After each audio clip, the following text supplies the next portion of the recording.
Boa noite para todos vocês. Estamos aqui, novamente, para podermos estudar a palavra do Senhor. Quero expressar minha alegria, louvo a Deus pela vida de vocês, pelo interesse. Quero dizer para vocês que estudar a palavra, ou uma escola bíblica, ou um tempo de estudo, está ficando raro nesses dias. Está escasso, porque nem todo mundo, infelizmente, nem todas as igrejas estão tendo o mesmo interesse de estudar a palavra. É um perigo, Nós estamos vivendo esse tempo desafiador, porque nós estamos tendo muitas ferramentas em mãos. E isso tem feito com que as pessoas fiquem um pouco acomodadas. Então é por isso que precisamos estar fazendo anotações. Peço a você que faça anotações, escreva, leia, estude em casa também. Porque eu ouvi algo esses dias de um pregador dizendo que muitos dizem, eu não tenho tempo, Talvez você já usou isso, eu já ouviu muitas pessoas dizendo, não tenho tempo. Quando nós dizemos isso, nós estamos, na verdade, um pouco ferindo a soberania de Deus, porque Deus, Ele deu tempo para nós, 24 horas, nós temos tempo. Muitas pessoas, às vezes, eu não tenho tempo para ler as Escrituras. Não é que não tem tempo, é que não é prioridade para elas. Eu não tenho tempo de fazer um exercício físico. Não é porque não tem tempo, porque não está sendo prioridade para ela. Não é isso? Eu não tenho tempo de cuidar da família, é porque não está sendo prioridade para ela. Essa é a grande verdade. Então, porque tudo aquilo que nós priorizamos, nós conseguimos fazer. Conseguimos fazer. E nós temos tempo. Nós precisamos administrar bem o nosso tempo. Não é isso que a palavra do Senhor diz? Remir o nosso tempo.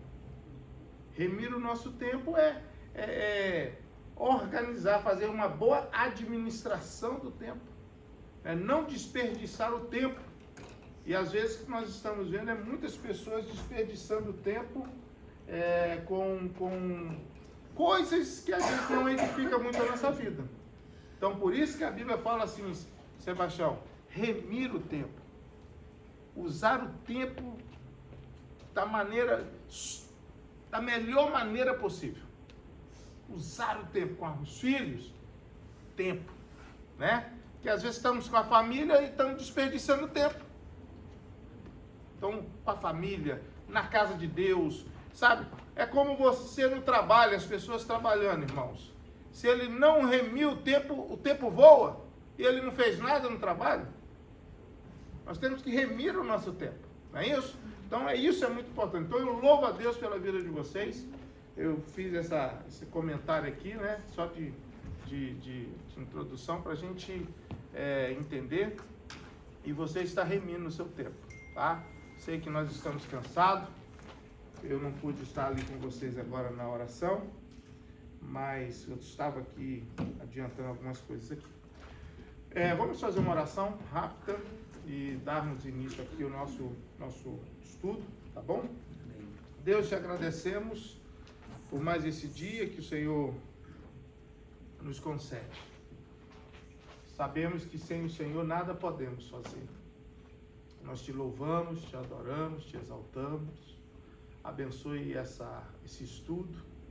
Traga aqueles que estão a caminho, aqueles que não vão poder vir. Abençoe.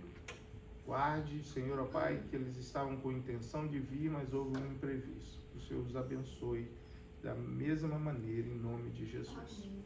Irmãos, é importante que você esteja sempre colocando como prioridade a palavra de Deus na sua vida.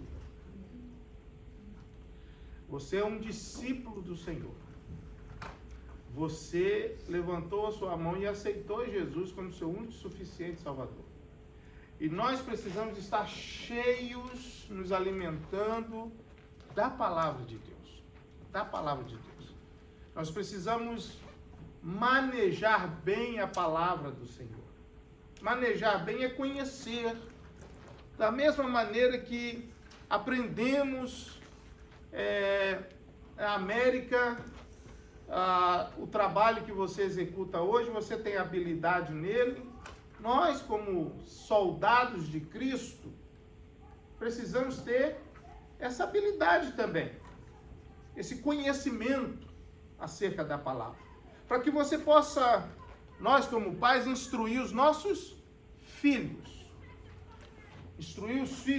para que nós possamos encontrar pessoas que Deus vai colocar no seu caminho, você possa ter uma estrutura de levá-lo a ele à luz da palavra, sabe, com entendimento, com não algo teológico, algo profundo de seminário, não, você vai ter esse conhecimento, mas você vai vir com aquele alimento que do princípio precisa ser um alimento que possa, naquele momento, saciar a fome daquela pessoa, sabe?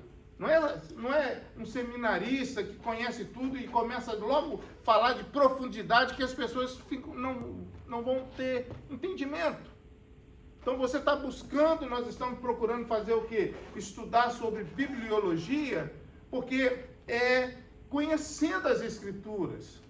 Já conhecemos, já veio ao nosso conhecimento, expandiu a sua mente aí em vários momentos, não é isso? Quantos livros a nossa Bíblia tem? Hã? Participa comigo. 66. 39 no Antigo, 27 no Novo Testamento. Não é isso? Nós aprendemos que os 4 primeiros evangelhos, quais são o nome deles? Em ordem. 4 ou 5? Os 4 evangelhos. Os 4 evangelhos. Né? Quais são eles? Mateus, Marcos, Lucas. Isso. Em ordem. Está perfeito. Nós precisamos ter esse conhecimento. Não é isso? Então, esses são os 4 evangelhos. E Mateus escreveu para quem? Vocês lembram? Mateus escreveu para os judeus. Mateus, ele está com uma perspectiva, ele tem o povo que está diante dele, são os judeus, os patrícios, povo igual ele, né? Ele se chamava Levi, lembra que nós estudamos na aula passada? Estava na alfândega, né? E Jesus chama ele deixa tudo e segue Jesus. Então nós precisamos gravar isso. Mateus escreveu para os judeus e Marcos escreveu para os romanos. Lucas escreveu para os gregos. Doutor Lucas, o médico. Ó, você já tem informações que ele era um médico. Andou com Paulo, né? Paulo no final chamou ele, não é isso? O primeiro, Marcos, supostamente, foi o primeiro evangelho a ser escrito, né? Foi mencionado tudo para ele, porque Marcos não era um discípulo, não se tornou um discípulo, um apóstolo, mas ele escreveu tudo por causa de Pedro, que era um apóstolo, que andou com Cristo. João agora escreve para quem? Para a igreja. E aí nós voltando ao entendimento de que Mateus escreve para os judeus. E ele escreve apresentando Jesus como quem? O Messias. O Messias. Vocês estudaram isso, então vocês têm que ir juntando as peças. O Mateus escreve para os judeus e ele apresenta para os judeus, que é um povo que trabalha com a genealogia, com a árvore genealógica. Ele fala sobre o Messias que Isaías está falando, que os profetas estão falando. Ele está dizendo, olha, esse Jesus é o Messias esperado. É aquele que nasceria de uma virgem. Então ele tá explicando isso. Vocês conseguem entender agora? Mateus, ele menciona por diversas vezes os textos do Antigo Testamento. Diversas vezes, principalmente Isaías. Porque Isaías era o profeta maior, profeta messiânico, que está falando da vinda do Messias. Ele aborda muito essa questão, né, da vinda do Messias. E Messias, lembra que eu mencionei que Messias é aquele que viria para libertar o povo, o libertador, não é isso? Agora, Marcos, ele escreve para os romanos e ele apresenta Jesus como aquele que tem autoridade e poder sobre os enfermos, sobre os doentes, o servo, aquele que é humilde, aquele que ele vai até os pobres. Olha que bonito. Mateus não trata muito disso, mas Marcos trata. Ele fala desse lado humano de Jesus, de se preocupar com o pobre, se preocupar com o leproso, se preocupar com o necessitado. Então, Marcos trata disso. Ele está falando para os romanos. Ele tá anunciando, né? O evangelho é as boas novas. Lembra disso? Novo Testamento, boas novas, né? Então,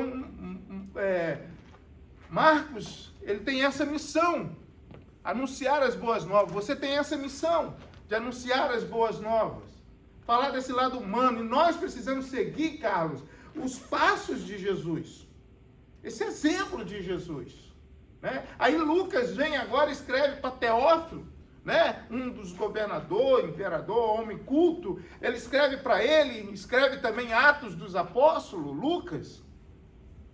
E Lucas, sendo médico, sendo um doutor, culto, ele escreve para os gregos, porque os gregos, principalmente dentro daquele contexto da história da igreja, extremamente cultos, filósofos, pessoas extremamente com uma grande habilidade, né, no conhecimento.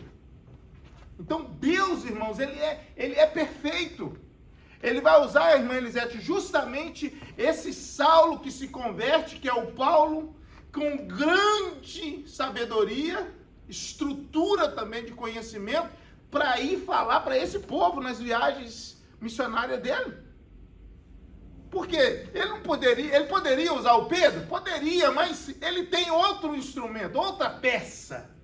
Deixa o Pedro aqui para trabalhar aqui em Jerusalém. Deixa o Pedro aqui. Agora o Paulo, ele vai fazer as viagens, Sebastião, implantando as igrejas e ali conversando com pessoas extremamente cultas, e através do Espírito Santo, da graça do Senhor sobre a vida dele, e tudo aquilo que ele estudou aos pés de Gamaliel, toda a bagagem que ele tinha consigo, por isso que é importante estudar. A bagagem que ele tinha consigo, junto com a sabedoria de Deus, a graça de Deus, ele chegava e falava com aqueles homens com uma propriedade, Donizete, que o povo ficava com a boca aberta. Quem é esse cara? Quem é esse homem que fala desse jeito? Lembra que eles falavam isso de Jesus? Como que ele fala desse jeito, com essa autoridade? Porque, irmão, tendo conhecimento e tendo a graça de Deus é outra coisa. Pessoas podem ter um conhecimento, mas não ter a graça de Deus, não passa de letra e conhecimento. Então Deus, ele usa, né, essas pessoas, e ele quer usar você, e é por isso que nós precisamos, irmãos, meditar, nós precisamos ler. Eu não sei se você gosta de ler, eu não sei, mas você precisa ler. Você sabia que você lendo as Escrituras, você lendo um bom livro, você lendo, pega um livro, olha lá a biografia, vê o contexto do livro, ou vai para as Escrituras, você lendo a Bíblia, você aprimora o seu português, você organiza o seu vocabulário muda, fica mais polido. Lendo um bom livro, lendo as Escrituras, você conserta até mesmo os seus erros de português. Você conserta a sua escrita. Basta prestar atenção. Basta olhar para como está escrito. Ler pausadamente.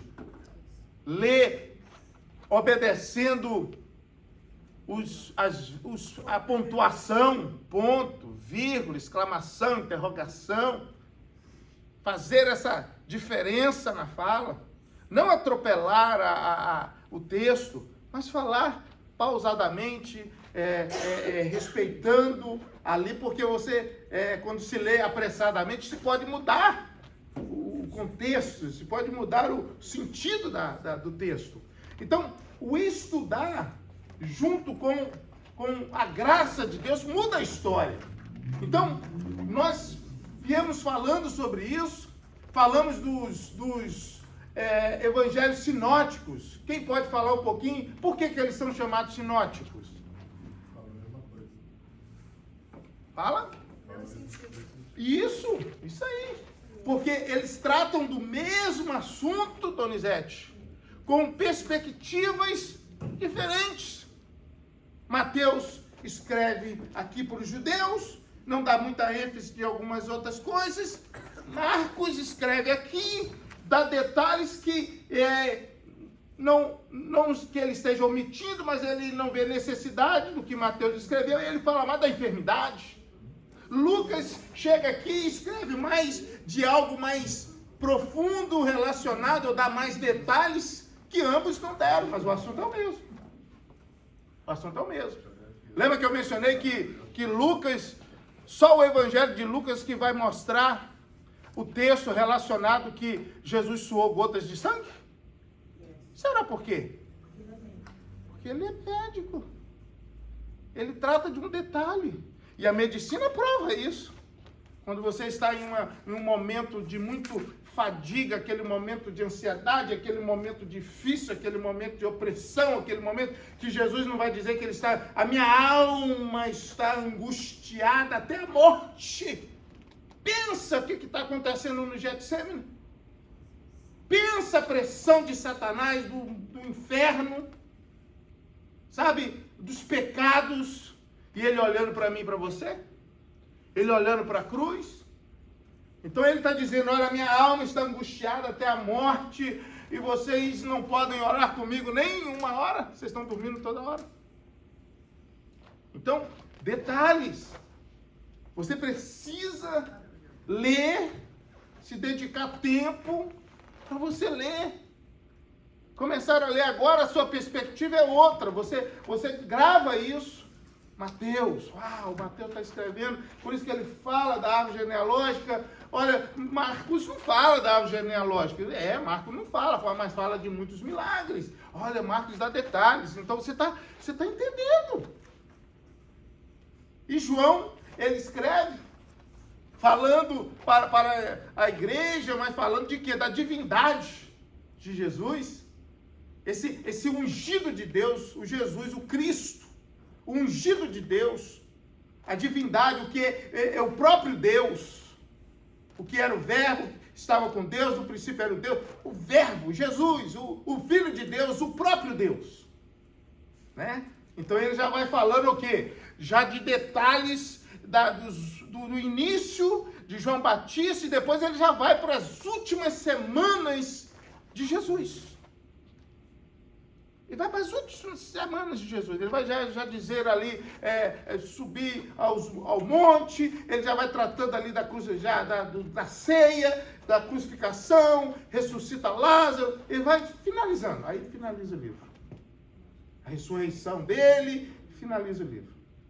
Então, nós precisamos entender que os livros, os 4 livros, primeiros livros, os evangelhos, tratam do nascimento, da morte, da ressurreição, na visão de seus discípulos, acompanhando durante toda aquela trajetória. Então nós pegamos isso aí e isso é muito importante. Mateus, tudo isso aqui está relacionado ao que eu já mencionei para vocês, tá? Lucas, João, tudo isso está na minha fala aqui para vocês.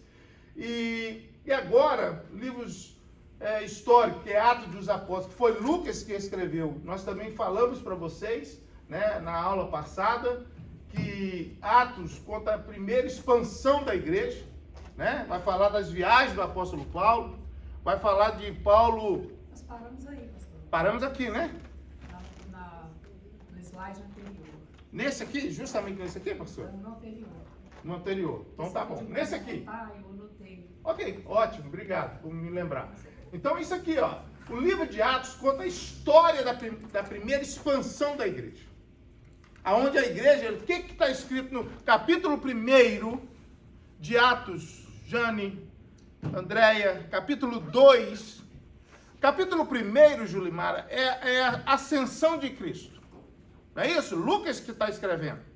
Termina os últimos versos e o último capítulo e versos do Evangelho de Lucas é a continuidade de Atos dos Apóstolos. Aí ele está dizendo o quê? Jesus aparece a eles, cerca de quase 500 pessoas que estavam ali no Monte das Oliveiras, depois da sua ressurreição.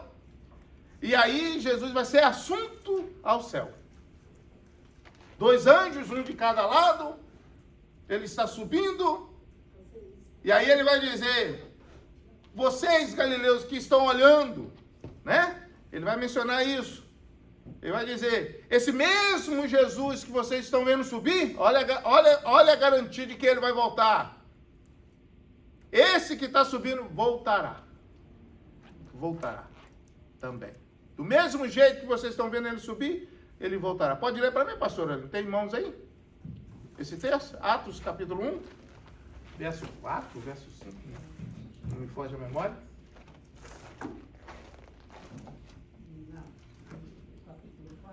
Não. É primeiro Atos, capítulo 1.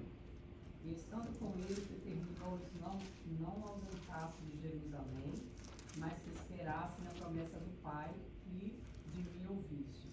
Aqui está falando ainda, Jesus ainda está falando com eles, né? Eu vou ver mais na frente também. Aqui no verso 11, os pais lhe disseram, varões galileus, por que estáis olhando para o céu?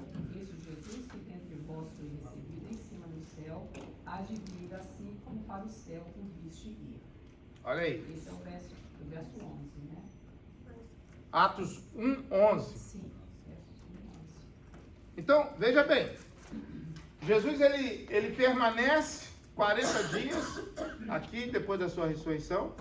E agora ele é assunto ao céu. Então, Lucas está escrevendo e está dizendo, olha, esse Jesus que vocês estão vendo subir, voltará. Voltará. Com toda certeza. E é interessante isso, que você tem que pôr, a palavra do Senhor se cumpre. Amém? Amém.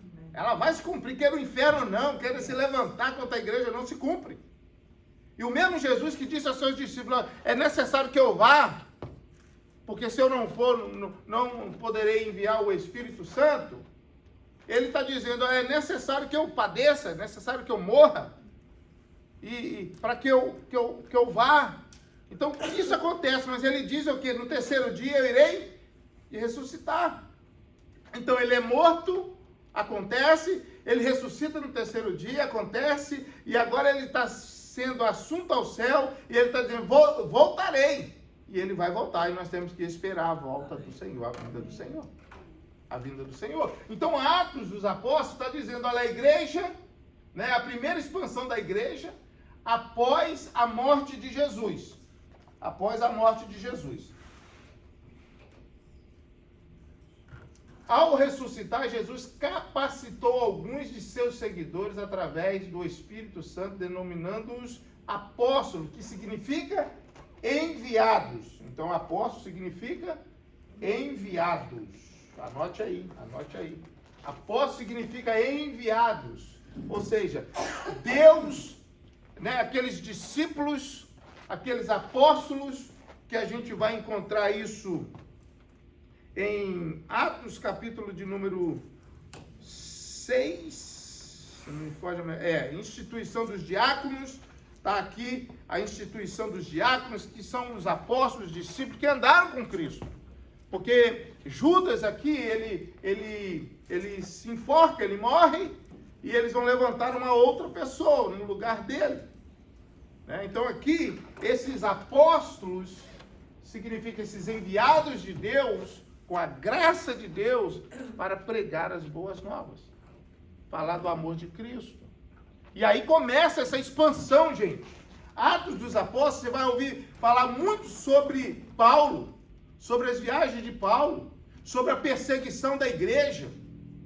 Entendeu? A igreja surge ali no Pentecostes, capítulo número 2 de Atos. O derramar do Espírito Santo. Sabe o que é o derramar do Espírito Santo? O Pentecostes é capacitação, irmão. Revestimento de poder. Atos capítulo 1, verso de número 8. Lê para mim. Que Jesus dá um comando aqui. Dá um comando. E recebereis a virtude. Poder. Descer sobre vós o Espírito Santo. E ser-me-eis testemunhas. Tanto em Jerusalém, como em toda a Judéia e Samaria, e até os confins da terra. Olha aí. E recebereis virtude, poder. Outra versão fala poder real. Capacitação. Lembra que eu havia falado sobre isso? Capacitação que o Espírito Santo, o Senhor, dá para uma pessoa falar em outro idioma. É um revestimento, é um revestimento que vem. O Espírito Santo vinha no Antigo Testamento, pairava sobre a pessoa, sobre a cabeça. Você vai ver isso em Atos no Antigo Testamento, o Espírito Santo vindo sobre pessoas específicas e pairava sobre elas, as capacitando. Sansão, você pode ler o Juiz, você vai ver que o Espírito Santo vinha sobre. Agora o Espírito Santo no Novo Testamento, ele reveste. Por quê? Porque lá no livro do profeta Joel tem uma promessa que o Espírito Santo não viria mais sobre alguns, mas chegaria os dias, Rita, Elisete, que ele viria sobre toda a carne. Sobre toda a carne. Sobre todos.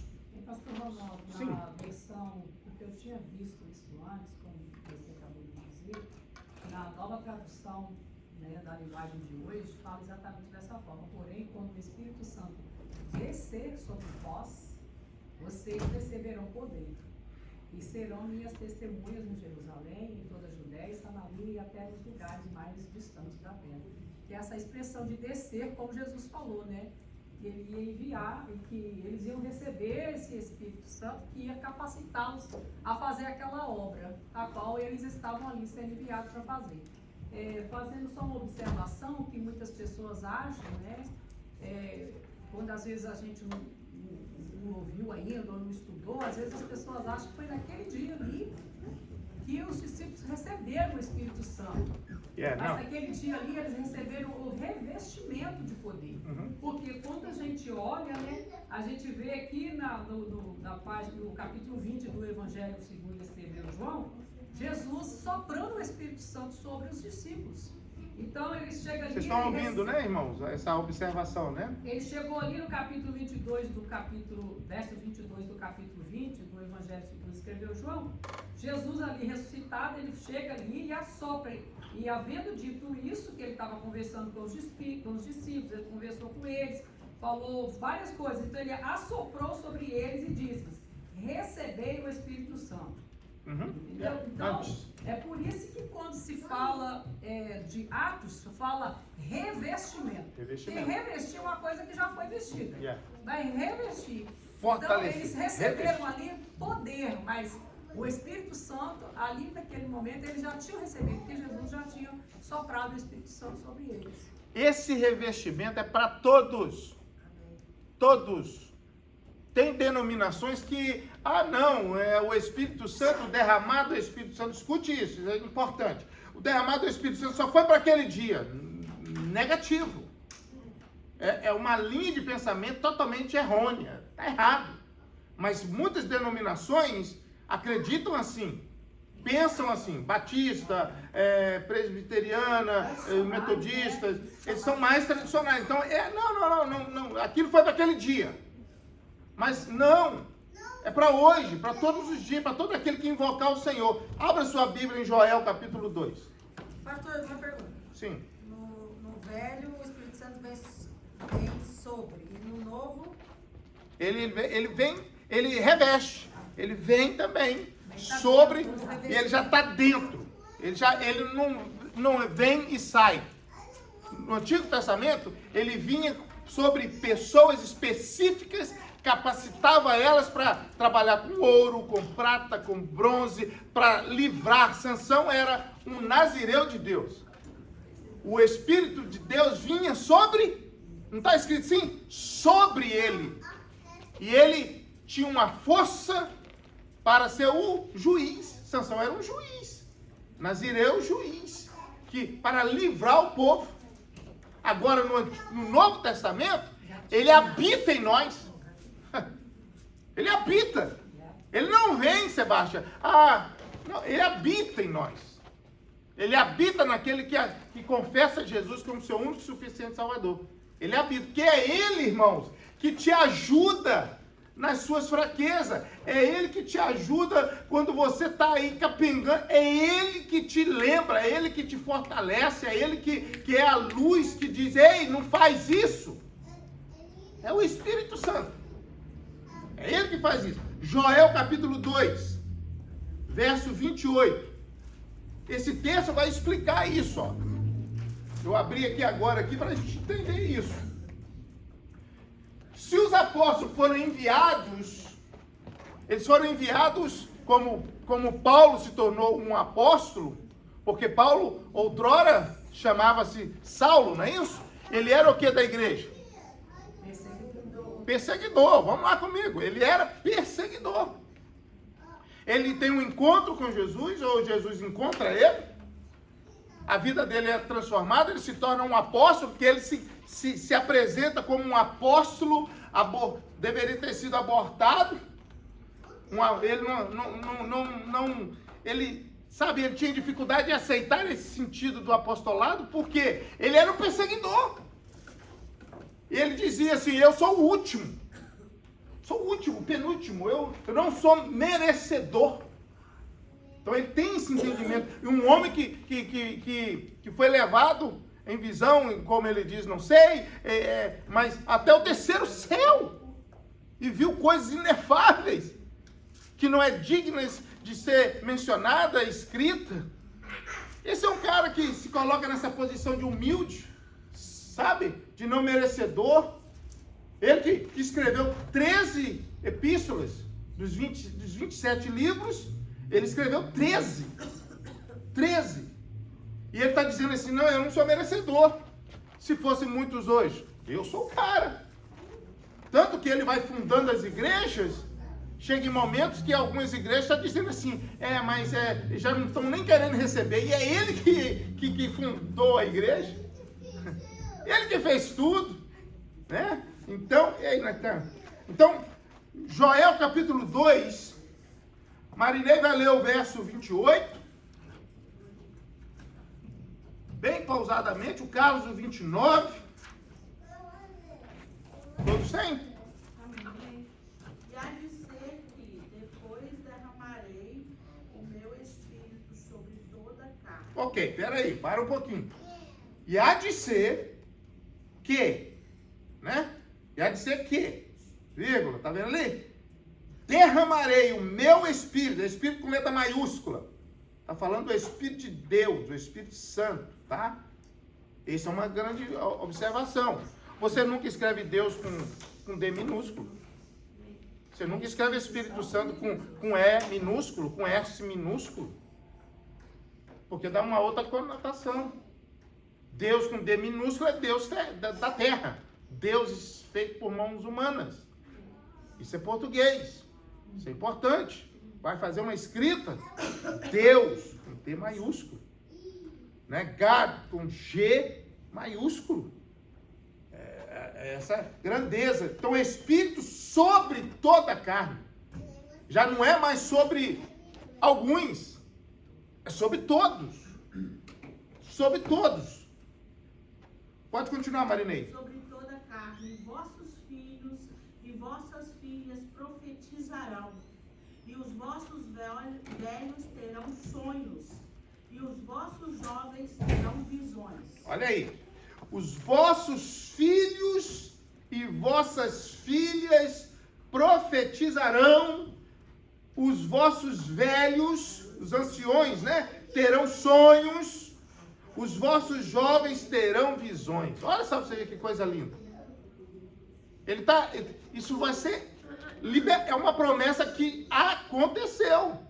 Essa promessa aqui aconteceu no Pentecostes. Capítulo 2 de Atos, a partir do 17, faz parte do discurso de Pedro, né? Exato. Boa lembrança, pastora Lina.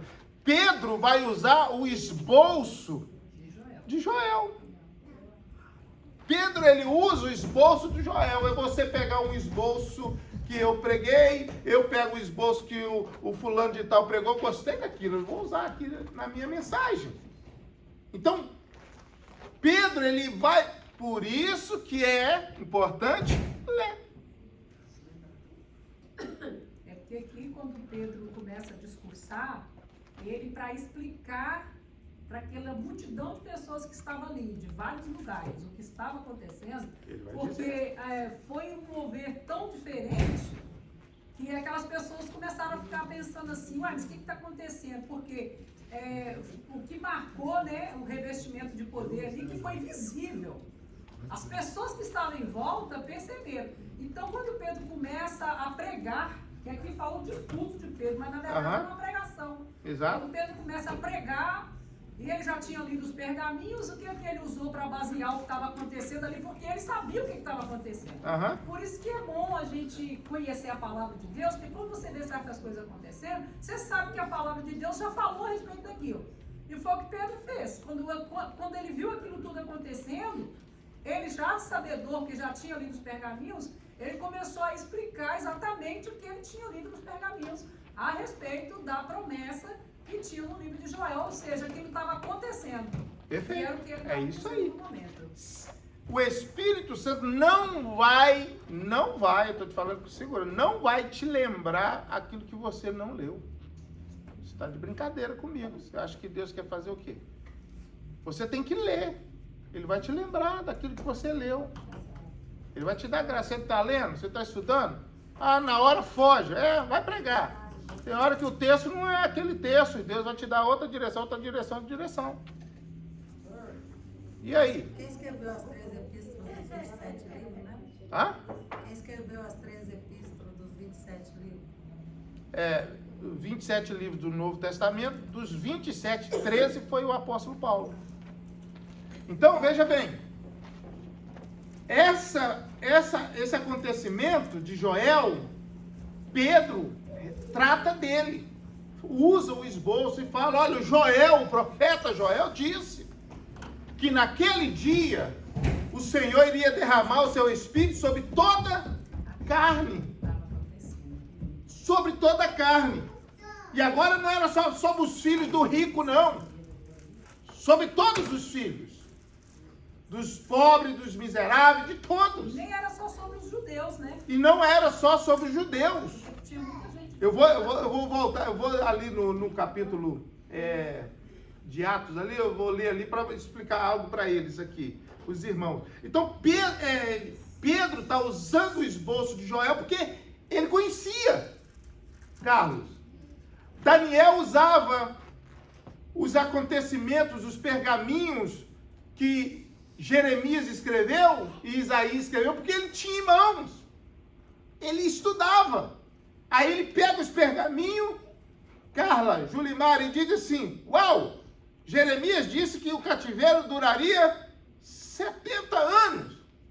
O próprio Deus disse a Isaías, dizendo, olha, estou transportando vocês para o cativeiro, vocês vão ficar lá muito tempo, portanto vocês se casem, tenham filhos, comprem casas, porque é 70 anos.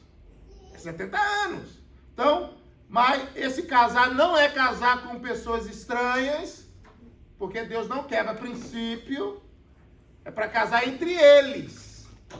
Entre eles. Porque Deus já havia dito lá em Deuteronômio, dizendo, ó, não dê vossos filhos às filhas deles. O que ele está dizendo? A outros povos, pagãos, né? Povos de outra linhagem. Porque vai roubar o coração deles.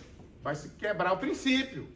Então, Deus está falando isso. Então, Daniel pega e diz assim, chegou o tempo. Acabou, está acabando. Está chegando. E toda a transição de impérios, né? A Babilônia é derrotada pelos Medo-Persas, e aí entra Ciro, entra Dario, Ciro assina o decreto, o povo volta. Por quê? Alguém sabia que era um tempo determinado. E Deus já tinha movido o coração dos reis. O provérbio não fala isso, que o coração do rei está na mão do Senhor? Escreve aí, fala o povo voltar. Aí o povo volta. Volta em grupos. Chama-se, o primeiro grupo volta, o segundo grupo volta. Aí eles voltam em grupo. Aí eles começam lá, no livro de Ageu, começam a fazer o alicerce do templo. O livro do profeta Ageu, começa só o alicerce, eu acho que é 3 capítulos, 3 capítulos. Começa o alicerce do templo. Aí embarga a obra. Os invejosos não podem ver o povo crescer, para construir. Esse povo estava longe, agora volta. Aí Deus move o coração lá do rei Ataxerxes, o Assuero. Aí, quem está lá? Neemias. Ô rei, dá uma carta para nós aí, para voltar. Quem está fazendo isso? É Deus. Eles voltam, constroem os muros, terminam de construir os alicerces. Você está entendendo? Aí depois vem Esdras. Vem com a palavra, vem com os pergaminhos dizendo, ó, vocês têm que servir ao Senhor. Então tudo se encaixa. Então aqui agora, Carlos, leia para mim o verso 29 de Joel, capítulo 2. E também sobre os servos e sobre as servas, naqueles dias derramarei o meu espírito. Olha aí, irmãos. Olha aí, olha que coisa linda. Sobre todos. Leia o 30, Carlos. E mostrarei prodígios no céu e na terra, sangue e fogo, e colunas de fumaça. Olha aí. Irmão, Deus fez acontecer. Deus fez acontecer. E aí, isso acontece aqui em Atos. Atos, capítulo 1, que é... O Senhor está dizendo para eles o quê? Ficar em Jerusalém até que do alto sejais revestido. Revestido de quê? De poder, do Espírito Santo, que viria sobre eles. Iria capacitá-los. E aí é tão lindo que dos 500 que estavam reunidos no cenáculo, está demorando. É aproximadamente 10 dias. Né? Da Páscoa, da morte, está demorando. O povo não gosta de esperar. Jesus disse o quê? Ficai. Ficai. Aonde? Em casa?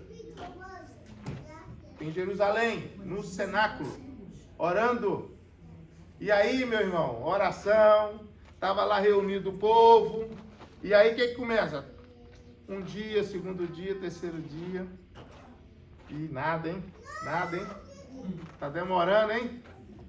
Desses 500 que é mencionado lá nas epístolas de Paulo, só ficou 120.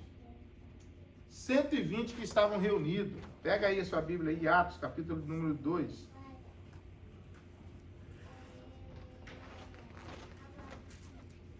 Atos, capítulo número 2. Siga tendo esse prazer de estudar. A epígrafe diz, a descida do Espírito Santo, cumprindo-se o dia de Pentecoste. Atos capítulo 2, não está assim escrito? Estavam todos reunidos no mesmo lugar. Ah, não, eu quero ficar ali. Não, no mesmo lugar. No mesmo lugar. O mesmo propósito. E de repente, Você não sabe. É o de repente. É o cumprimento. Veio do céu um som. Observe isso, um som, um barulho, como de um vento, veemente, impetuoso. Você não ouve um vento que passa aí, esses dias ventou, né? O vento, João vai dizer assim, você não vê, mas você sente. João fala isso. Jesus fala isso. Assim é todo aquele que é nascido do Espírito. Você não sabe para onde que ele vira, mas você sente ele. Assim é o agir de Deus. Então ele está dizendo, de repente veio do céu um som como de um vento veemente, impetuoso, forte, e encheu toda a casa em que estavam assentados, e foram vistas por eles línguas repartidas, como que de fogo, as quais sobre cada um deles. Esse sobre, irmão, é a mão de Deus, é a graça de Deus, é a presença de Deus, sobre eles. Né? E diz o que mais? E todos foram cheios do Espírito Santo e começaram a falar em outras línguas, conforme o Espírito Santo lhes concedia que falasse. Aqui que eu quero dizer para você. Isso aqui, vocês lembram que eu falei? Como é que chama? Xenolalia. Um X. Xenolalia. Por quê? Observe o texto. O Espírito Santo lhes concedia que falasse outras línguas. Esse outras línguas não é línguas estranhas que Paulo menciona lá à igreja de Corinto. Não é as línguas estranhas que se fala, porque as línguas estranhas, ela é para a edificação da própria pessoa e também para a igreja no sentido de interpretação. Quando se tem a interpretação, aquilo nós chamamos de glossolalia. Glossolalia. Depois nós vamos ter aula sobre isso, tá bom? Mas agora... Xenolalia concedia falar em línguas. Concedia falar em línguas, porém idiomas. Línguas de outras nacionalidades. Verso 6 fala. E é isso, eu vou ler aqui. Olha aqui, isso mesmo. E em Jerusalém, então observe isso, detalhes. O Espírito Santo começaram a falar, veio sobre ele o Espírito Santo, eles começaram a falar em outras línguas, conforme o Espírito Santo lhes concedia que falasse. O Espírito Santo que os concedia. Não é um desejo meu, humano, tá? E em Jerusalém, verso 5, estava habitando judeus, varões religiosos, de todas as nacionalidades que estavam debaixo do céu. Ó, todas as nacionalidades que estavam cerca ali. Por quê, pastor? Porque é uma festa do Pentecostes, uma festa extremamente, ainda hoje, ela é comemorada em Jerusalém. O pessoal vai lá, Pentecoste, é a festa da colheita, do Pentecoste, Páscoa, estão ali. Então aqui é uma festa importante para eles. Festa da primícia, da colheita, o Pentecoste. Então, imagina naqueles dias. O texto está dizendo, mas eu quero que você amplie o seu pensamento. Olha, verso 5. Em Jerusalém estava habitando judeus, varões religiosos e de todas as nações que estavam debaixo do céu. Irmão, a nação de Israel era uma nação poderosa. E estava todo mundo ali reunido. A cidade circunvizinha, aquele povo todo mundo viajava. Tinha judeus espalhados para tudo quanto é lado. Você tem que entender isso. Eles tinham subido para a festa também, né? E eles subiam, eles tinham que ir. Jesus, quando nasceu, onde Maria e José foi? Eles moravam em Belém. Eles moravam em Nazaré ou na Galileia. É tempo de ir para Jerusalém. Caravanas. Eles não perderam Jesus na caravana lá? Pois é, ó, caravana. Eles iam em caravanas, Donizete. Caravanas. Tanto que o salmista escreve assim: Ele diz, virei do Senhor, Ele é o meu Deus. Ele diz, olhe para o monte de onde? Olhei para o monte de onde me virá o meu socorro vem do céu. Por que ele olha para os montes? Porque os salteadores ficavam nos montes, olhando as caravanas vindo para atacar. Aí ele está dizendo assim, elevo os meus olhos para os montes. Nossa, cheio de bandidos, salteadores. Aí ele está dizendo, eleva os meus olhos para... De onde me virá o socorro? Aí ele mesmo responde, meu socorro vem do Senhor, que fez os céus e da terra. Tem um porquê que ele está falando isso. Esse monte que ele está falando é um monte físico, né? Porque às vezes as pessoas pensam que é um monte espiritual, que é um monte de Deus. Um monte físico, um monte que os salteadores estavam. Então vamos seguir o texto, acompanhe comigo, pra você não perder aqui, ó. E correndo, verso 6, e correndo aquela voz, ajuntou-se uma multidão e estava confusa, porque cada um ouvia falar na sua própria língua. Pegou aí? Pegou aí? Se tinha alemão lá, tinha alguém falando alemão. E o cara falou assim, mas como é que ele está falando alemão se ele é um pescador? Como é que ele está falando o francês? Como é que ele está falando o mineirês se ele é um árabe? Você está entendendo? Como é que ele está falando grego? Se ele não é grego, olha a cara, você olha para o rostinho da pessoa, mas não, isso aí não é, isso aí é outra raça, outra nacionalidade, outra etnia, né? Então aqui ele está dizendo, ó, estava confusa, porque cada um se ouvia falar na sua própria língua, porque Deus quer salvar, irmãos. Deus quer salvar. E todos pasmavam e se maravilhavam, dizendo uns aos outros, pois que não são galileus? Ou seja, não são judeus? Todos esses homens que estão falando? Tá entendendo? Não tá fácil de entender agora esse raciocínio? Não são eles de governador Valadares, está tudo falando inglês? Está tudo falando, nós estamos entendendo. Como, pois, os ouvimos cada um na nossa própria língua? Olha só você ver. Em que somos nascidos? Aí entra as nações, olha aí, anota aí, ó. Partos e medos. Elamitas e os que habitavam na Mesopotâmia. Irmãos, se você for na Índia, na Índia tem mais de 50 dialetos. O indiano, em determinados lugares, eles não entendem um ao outro, não conhecem um ao outro. Na África tem quantos dialetos, Carla?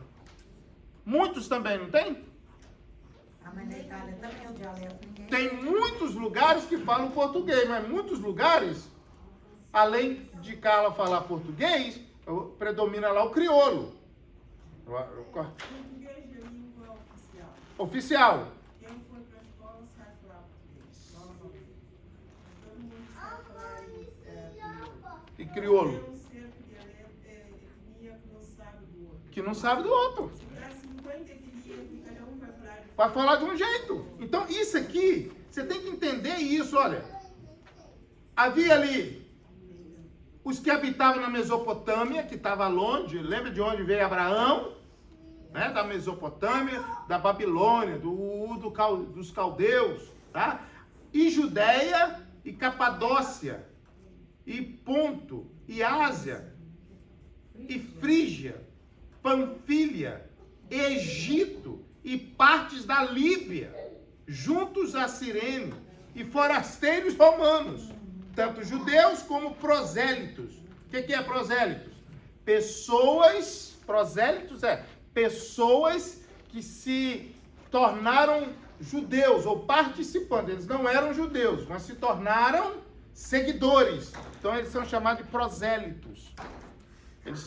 Por isso que você vai pegar uma observação de Lucas, Paulo falando, ele está dizendo assim, vocês são hipócritas, vocês de longe, vocês fazem pessoas viajam para fazerem prosélitos, para ganhar pessoas, para impor sobre elas jugo sobre elas. Então, pessoas que se aderiam ao judaísmo, mas não eram judeus de nascença.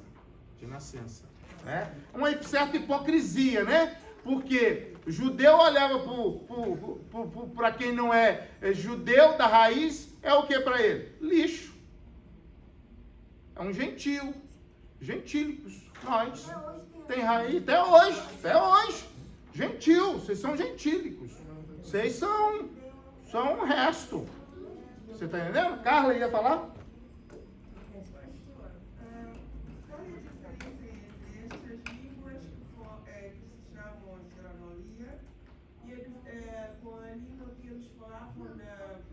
Construção do Torre de Babel. Tinha também frente a Deus, trabalhou um pouco ali para falar de frente. Lá em Gênesis. Ok. Deixa eu só finalizar esse raciocínio aqui. Nós vamos nesse ponto aqui, tá bom? Veja bem, aí ele continue. Cretenses e árabes e todos os temos ouvido em nossa própria língua falar das grandezas de Deus. E todos se maravilhavam e estavam suspensos, dizendo uns para os outros: que quer dizer isto? O que isso quer dizer? O que isso quer dizer? E outros, zombando, diziam: estão cheios de moço. Aí vai entrar, né? Verso de número 16.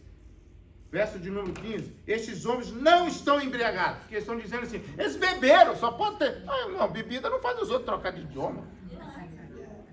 Mas você está entendendo que é uma guerra?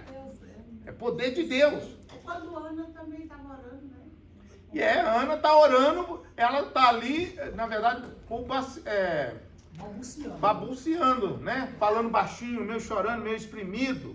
E Eli, né?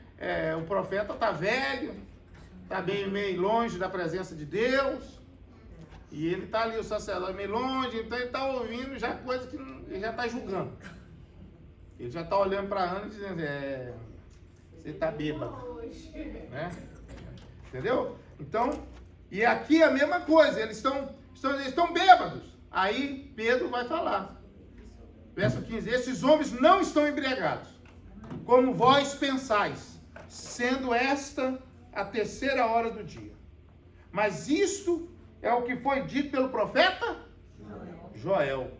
E nos últimos dias acontecerá, diz Deus, que do meu espírito derramarei sobre toda a carne, e os vossos filhos e vossas filhas profetizarão, e os vossos jovens terão visões, e os vossos velhos sonharão sonhos. E aí ele segue falando, né? Então, veja bem, e isso é lindo, porque isso aqui é a capacitação, Donizete, o revestimento que Deus dá para aquele povo falar. E aí, quantas almas vão se render? 5.000 almas.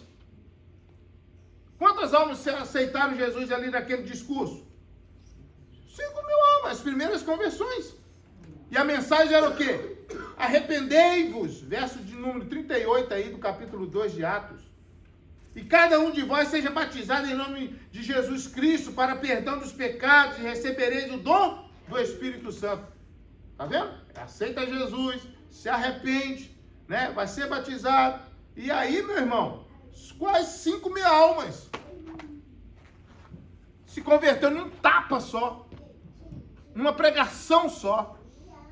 Por quê? Porque o poder do Espírito Santo, o revestimento veio sobre eles, a capacitação, e isso chama xenolalia, falar em outros idiomas, línguas estrangeiras, tá? Línguas estrangeiras, línguas de outras nacionalidades, tá bom?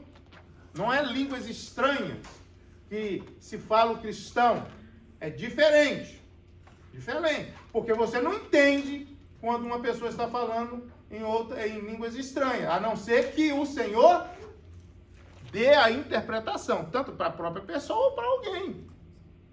E tem um porquê, tem um motivo, é uma mensagem que vai ser liberada, né? Mas você não entende. Por isso que não se deve a pessoa ficar em si pregando, ou falando. Não, isso aí é para edificação própria. Pode ser que Paulo vai mencionar isso depois, vai dizer assim, olha, não é bom, as pessoas vão ficar olhando e vai ficar meio sem entender, sem compreender, né? Então tem esse cuidado. Então a Carla mencionou algo acerca da Torre de Babel, tá lá em Gênesis, lá no início, né? Que Deus tinha dito para eles assim, olha, eu quero que vocês se espalhem. Que é isso que começa. O texto começa assim, dizendo assim, o Senhor dá uma ordem para eles espalharem, né? Para eles espalharem. Depois do dilúvio, né?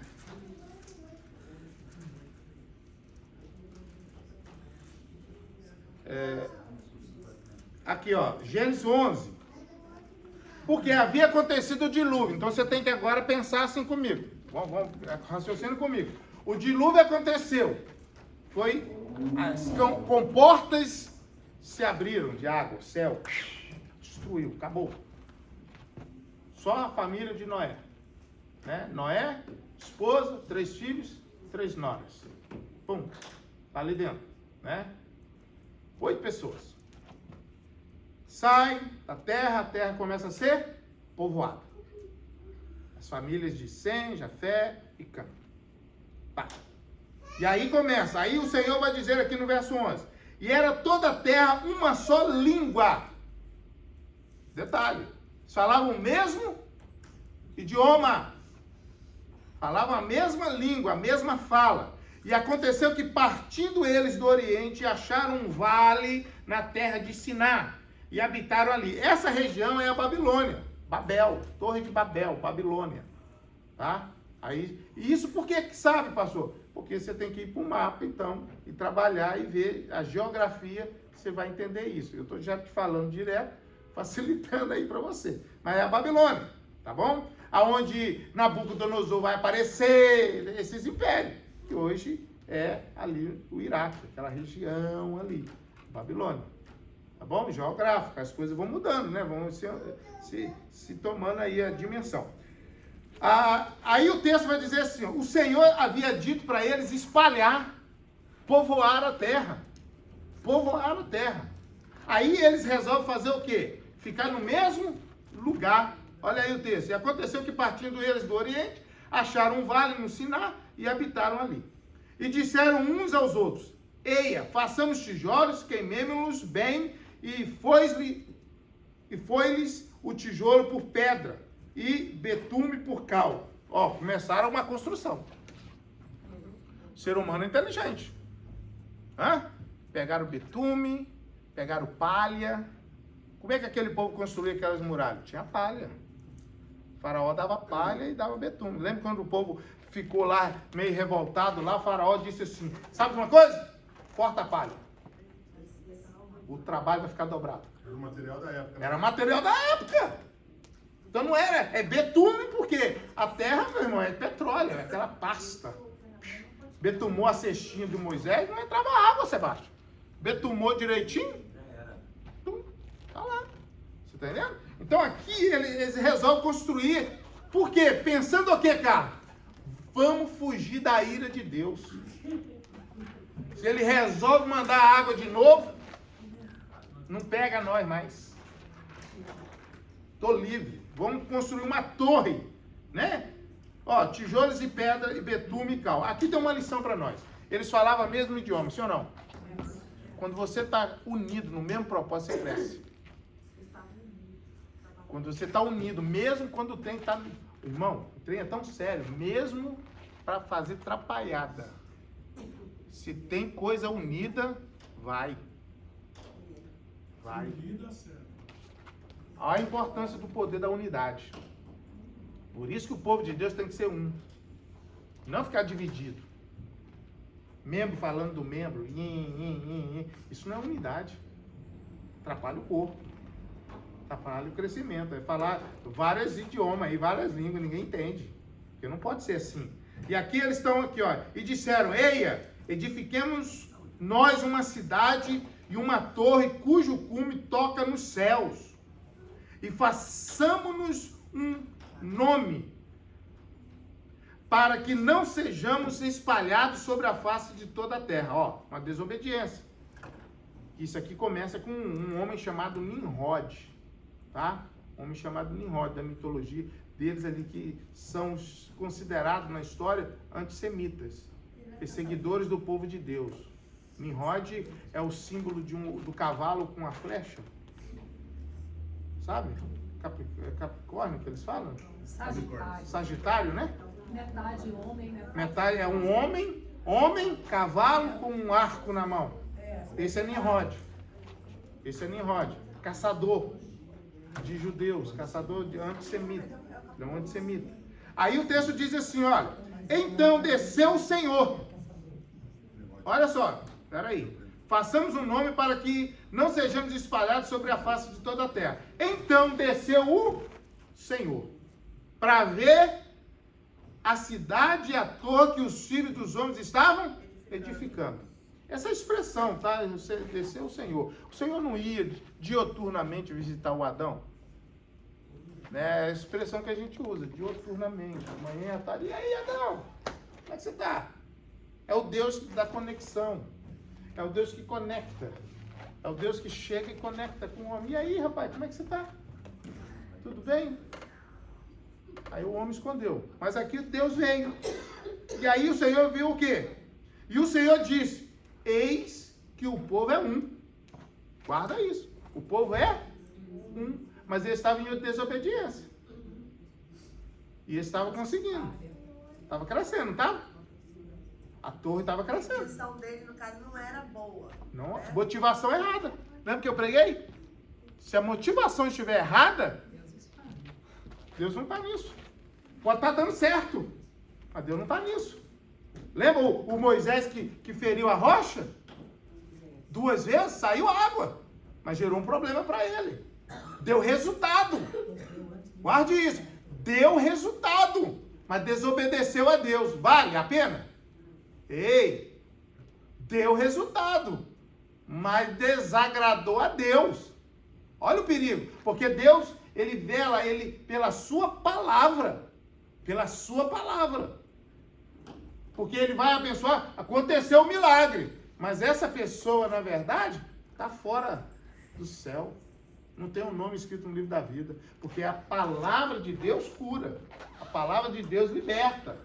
Você está entendendo? Então aqui, o Senhor disse, eis, Carla, que o povo é um. O povo é um só. E todos têm a mesma linguagem. E isto é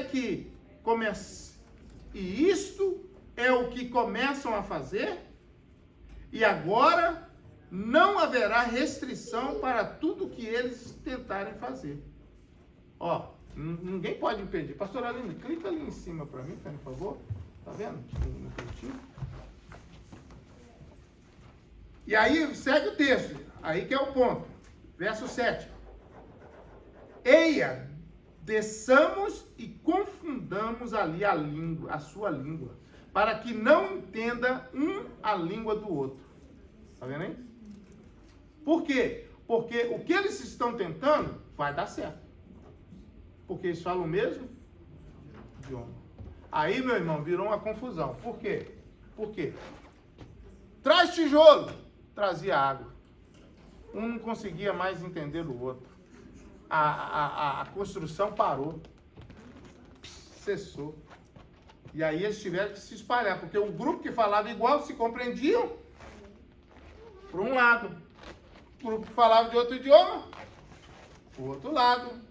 Aí a população fez aquilo que Deus queria, espalhou. Depois nós vamos ver mais na frente, acerca de um grande terremoto que teve, que espalhou. Você sabe muito bem que o globo, ele é unido. Ele era unido e foi se separando, ele tem se separado cada vez mais. E se você traz ele em caixa, você vai ver que era encaixa. É um quebra-cabeça. Então as populações se distanciou. Um foi para um canto, um foi para outro canto, um foi para outro canto e surgiu tudo do jeito que está. Você está entendendo? Pode falar, irmã. Não funcionou. Ele veio dia 9h15. Ah, é? Opa, ok. Não deu certo. Depois você vê lá. Esse plural Esse plural descemos aqui. É o que? O Pai, o Filho e o Espírito Santo? É a unidade. A unidade do Pai, do Filho e do Espírito Santo. É o façamos no Éden, desçamos juntos. Porque não tem como separar, tá?